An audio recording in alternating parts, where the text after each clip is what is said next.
Bismillah, alhamdulillah, wa salatu wa salamu ala rasulillah wa ala alihi wa sahbihi wa man wala. The beginnings of the Malhama is the conquest, will signal the conquest of Constantinople, and then the conquest of Constantinople, wa fathul Qastantiniya, khuruj al-Dajjal, will signal the coming of the Dajjal. So, Dajjal will come, then Isa will come, then Isa will kill Dajjal. As soon as Isa kills Dajjal, barely has the day gone, maybe even the same day, or they haven't even rested fully. That's what the hadith is. They have not even recovered. So we can say 3 days, 7 days, but definitely not a few months. Without even recovery, immediately Yajuj and Majuj will be sent out. And that is when Allah will inspire Isa, that a group of creation, ibadah li, and this is a very key phrase here, one of my creations have come out. Some of my creation. What are they? As we said, we don't know. There is no human power that can fight them. This is what the hadith says. Don't even think about fighting them. And as I said, this is very interesting because even for Dajjal, Muslims are fighting his army. If people can fight the army of Dajjal, why can't they fight Yajuj and Majuj? So, Isa is told, go and flee with my followers, go with the righteous people and hide. And so, they will hide for how long we do not know. Until finally they're about to starve to death. And so Isa begs Allah subhanahu wa ta'ala for help. And that is when Allah miraculously deals with Yajuj and Majuj. Firstly, by eliminating all of them instantaneously. One thing comes, whatever happens, something attacks them at the neck, and instantaneously, simultaneously, all of them are killed. Secondly, the Muslims come out, the stench is overwhelming, etc., etc. They make dua to Allah, so then Allah gets rid of their corpses as well. And so the earth is cleansed by a rain, by the birds, etc., etc. After Yajuj and Majuj, there shall be a period of luxury and peace, the likes of which this world has never seen since the beginning of time. The amount of peace and luxury that will take place, our Prophet ﷺ mentioned that one rumana, one grapefruit or one pomegranate will suffice an entire tribe. And one shank of lamb will be eaten by an entire subdivision of a city. In other words, the earth will give like never before. And in one version, it says that the snakes will play with the toddlers, and the lions and the wolves. The wolves will play with the lambs, for example. These phrases are found. What we see in this is that after all of that fighting, years and years of Dajjal and Yajuj and Majuj and whatnot, and we don't want to be alive when that happens. Those that live through, Allah will give them some peace. And this is the sunnat Allahi fi khalqihi. Inna ma'al usri yusra. Fa-inna ma'al usri yusra. Inna ma'al usri yusra. This is the sunnah of Allah. Those people that saw the worst of the worst, and we do not want to be amongst them. We should seek refuge in Allah from living to see Dajjal. Na'udhu billahi min fitnati Dajjal. We don't want to be around when Dajjal comes. We don't want to be here. But if those people that are here, and they manage to eke through those years of turmoil and trial, that generation, then they shall be blessed like no other generation has been blessed since the beginning of time. How long will this time frame be? Some hadith mention 7 years. And are these 7 years or another? Allah knows best. But there will be a few years. And this is proven by our Prophet ﷺ saying, Wallahi, he gave a qasam to Allah. You shall perform Hajj and Umrah to the Kaaba even after Yajuj and Majuj. That's these years now. Now the fact that you're performing Hajj, and is performing, means there's more than one Hajj. For a few years, there shall be peace in this world. No fighting. No two people will fight one another. Can you believe? That has never happened since Habil and Qabil. Has never happened. But Allah will bless those people when they have seen how evil war is. For those years, no two people will ever have an argument. Khalas. Utter peace on this earth. Now, unfortunately, what we learn, with that peace and stability, some people's hearts, or maybe the next generation that is born or whatnot, their hearts will become hard and lack iman. And we'll explain why in a while. But these years will be the best years of all of mankind, but we don't want to live to see them because we have to go through something to see them. But now what's going to happen with the followers of Isa, the righteous Muslims? This is where the end of times, the actual end of times begins. And it will begin with a very peaceful ending. What is that peaceful ending? Sahih Muslim reports from Abu Hurairah that the Prophet ﷺ said, Allah will send a wind from Yemen that is softer than silk, that shall not leave anyone that has an ounce of iman in his heart, except that he shall pass away. Peaceful death. Hadith is in Sahih Muslim. A wind will come from Yemen, beautiful, fragrance, sweet. It will be gentler than silk.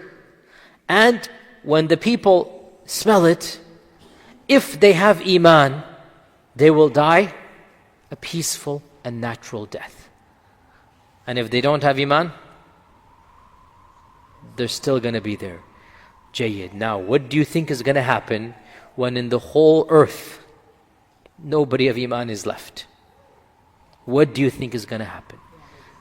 This is what our Prophet ﷺ said, that after this point in time, idolatry will return to the Arabs. And by Arabs he meant the children of the Muslims, because when you said Arab back then you meant a Muslim as well. That, and he mentioned specific tribes, and he said the women, their bodies will be doing tawaf around the tribes of the ancient.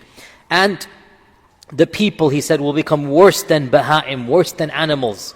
And they will copulate in public like donkeys. That's what the Prophet ﷺ said.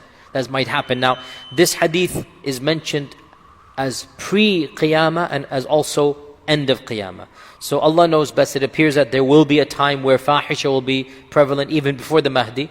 And then there will be a time that will become even more prevalent before the actual trumpet is going to be blown. Now, if there are no Muslims, what will happen to the kalima? What will happen to the salah? What will happen to the Quran? What will happen to all of these? Abdullah bin Mas'ud said, a time will come, a night will come, that the entire Quran will be taken back by Allah subhanahu wa ta'ala. The people will wake up and the mushafs will be blank. And there will be no one with the Quran in their hearts. This is a report in Musnad ad-Darimi. In another version, he said to his students, make sure you read the Quran before it is taken away. The students said, oh teacher, these mushafs, how can they be taken away? And us huffaz, how can it be taken away? And Ibn Mas'ud said, a night will come when the Quran will be taken away and nobody will remain who can recite a single verse. And they will even forget La ilaha illallah.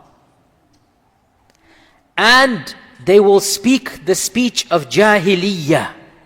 Means they're going to talk the fahisha, vulgarity, evil stuff.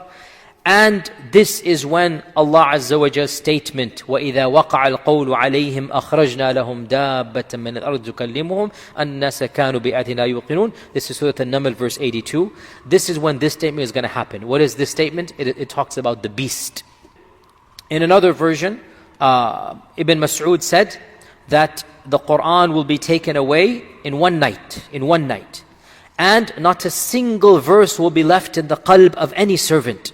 And not a single mushaf will remain with the speech on it. And the people will wake up like animals. Now, it is pretty obvious, therefore, that you put the previous hadith and this one together. The day that that wind blows is the day the Quran will be forgotten. Not forgotten, but gone. And even those that had memorized some surahs or verses, but they weren't mu'mins, they will wake up the next day and they will remember nothing. And the physical printed mushafs, they will become empty. Nothing will be there. What will happen to the kalima? Sahih Muslim, Anas ibn Malik said that the Prophet ﷺ said, لا تقوم الساعة حتى لا يقال في الأرض الله الله. This is Sahih Muslim. Qiyamah will not take place. Qiyamah will not take place until no one says on this earth, Allah, Allah. Think about that. This is a hadith in Sahih Muslim. Qiyamah will not take place until nobody says Allah. Is gone. وَالْعِيَاذُ بِاللَّهِ. When will that happen? Obviously after the wind comes. Hudayfah ibn al-Yaman said, يُدْرَسُ الْإِسْلَامِ. Islam will be wiped away. Darasa yudrasu here means to wipe away. Just like a garment that is continually worn is worn out until no one will know what is siyam and what is salah and what is hajj and what is sadaqah. Subhanallah. Salah is going to be gone, sadaqah gone, hajj gone, everything gone. Islam will be wiped away until no one knows what anything is. And in one night the book of Allah subhanahu wa ta'ala will be wiped away as well until not a single ayah remains. Now, this is very interesting because this is Hudayfah ibn Yaman saying it from the Prophet ﷺ, and Ibn Mas'ud also said it from himself. The two put together clearly shows this is an authentic thing. Okay, this is from Hudayfah ibn Yaman saying, I heard it from the Prophet ﷺ. The previous narrations, Ibn Mas'ud is just saying like it is. However, if you remember, what did we say? When a Sahabi says something about the knowledge of the unseen, what did we say? It becomes a hadith. When a Sahabi says something about knowledge of the unseen. This is Ibn Mas'ud describing Judgment Day. Automatically it gets a free upgrade to a hadith, as we said. Because how does he know Judgment Day? What does he know about? How does he know to, unless it comes from the Prophet ﷺ? So Hudayfah said, and a night will come where the whole Quran will be taken away, and there shall be remaining a small group of people. Al-Shaykhul Kabir wal-Mar'atul Ajuz. An elderly man or an elderly lady, very old people. And they will reminisce and they will say, we remember our forefathers saying, La ilaha illallah, but we don't know what it means. So we also will just say it like they said it. So, Sila ibn Zufar, the student of Hudayfah, said, O Hudayfah, of what use will it be that they say La ilaha illallah and they don't know what it means, and they're not praying, and they're not fasting, and they're not giving charity, and they're not going for hajj? Now pause here. This hadith is a very deep theological issue that is not related to signs of Judgment Day, but it is very interesting because this hadith is one of the evidences used. And Hudayfah turned away. The third time he said, Ya Sila, O my student whose name is Sila, Ya Sila, it will save them from the fire of hell. That kalima will save them from Jahannam. So when there's nothing left, perhaps identifying with Islam is all that is needed. But this is an exceptional situation and scenario. Now what this also shows, an elderly man will say, I remember my forefathers say La ilaha illallah. Which means there shall be an entire generation that is raised after the wind of Yemen. There will be at least 40, 50, 60 years.